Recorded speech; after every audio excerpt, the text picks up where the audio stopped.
Lawyers for Prince Harry and Meghan Markle today denied the couple had reignited a rift with the Queen. After an updated biography claimed they believe she has failed to act over their accusations of racism. The new edition of Finding Freedom suggests the Duke and Duchess of Sussex were not surprised at a perceived lack of action over their claim that a senior royal expressed concern about their unborn child's skin color. It says they took exception to a carefully worded statement from the Queen following their interview with Oprah Winfrey in March, in which she expressed concern for the couple but insisted that some recollections may vary. Days later, Prince William told reporters that the royals were very much not a racist family, and admitted he was yet to speak to his estranged brother following the Oprah interview. Now, the updated edition of Finding Freedom has claimed that the Sussexes were far from happy at Buckingham Palace's official response. But their legal team at Schillings told Mail Online today that it was false and defamatory to claim the couple have reignited a rift with the Queen, or to suggest or imply that they have made any statements to that effect.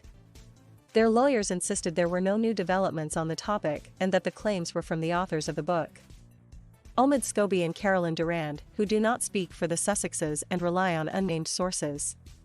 Mr. Scobie also tried to clarify the situation, tweeting, "Back at this rodeo," and, predictably, words are already being twisted.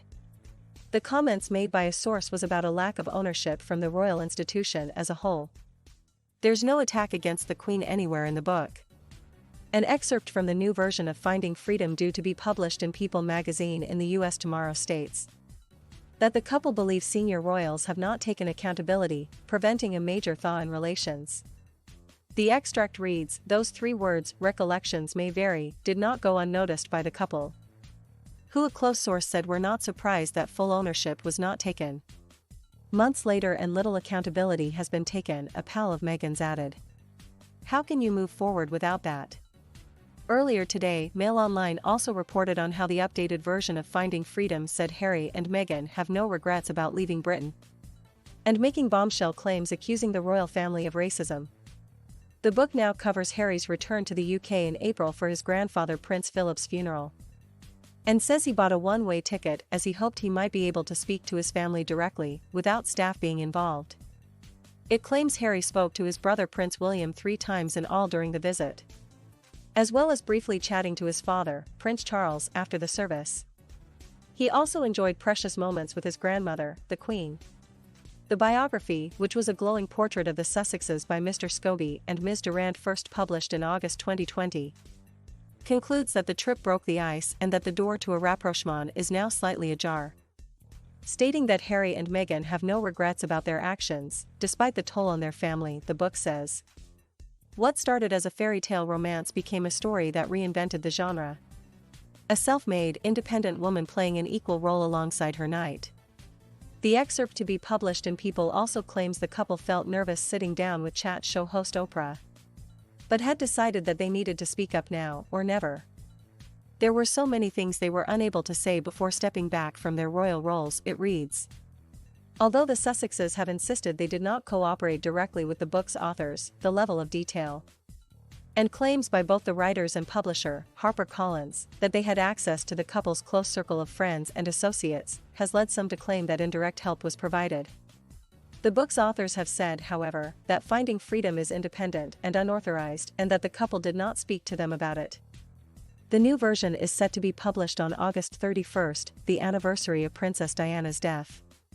It contains an updated epilogue covering the Oprah interview, the death of Prince Philip, and the Sussexes' plans for the future.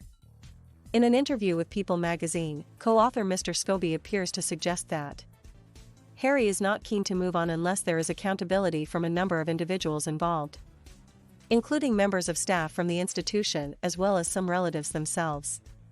Describing the situation as complicated, Mr. Scobie said, "There are people within the family who the Sussexes are much closer to today than they were a year ago.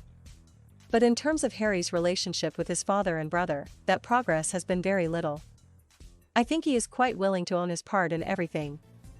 But I have been told that he is waiting to see some of that on the other side, and as of now there hasn't been that." Mr. Scobie adds that the California-based couple have learned to prioritize their mental health and keep some of the toxicity at an arm's and ocean's length away. He also claims they plan to enter a new era of visibility this autumn with a more intentionally public life. They're a couple who do very well in those moments of human interaction, Mr. Scobie said. They need to be on the ground. They say that the proof is in the pudding, and what we are about to see is that pudding. After a period of parental leave following the birth of their daughter, Lilibet, the couple are apparently gearing up for a busy few months, and we're really excited about the next chapter of their lives. Mr. Scobie author added, they seem to be existing in a different place, and that place is much healthier. Meghan famously spoke about that it was not enough to survive, we are now in the thrive chapter. He was referring to the Duchess' infamous interview with ITV News anchor Tom Bradby, in which complained about the difficulties of living in the royal spotlight, saying, "It's not enough to just survive something. You've got to thrive." He also said that the couple had been afraid of the consequences of stepping away and challenging the system, but the birth of their son, Archie, gave them that energy to stand up for what was right for them. Mr. Scobie said the couple were planning to expand their charity work through the not-for-profit arm of their organization, Archewell, which is also the vehicle for their lucrative Netflix and Spotify deals.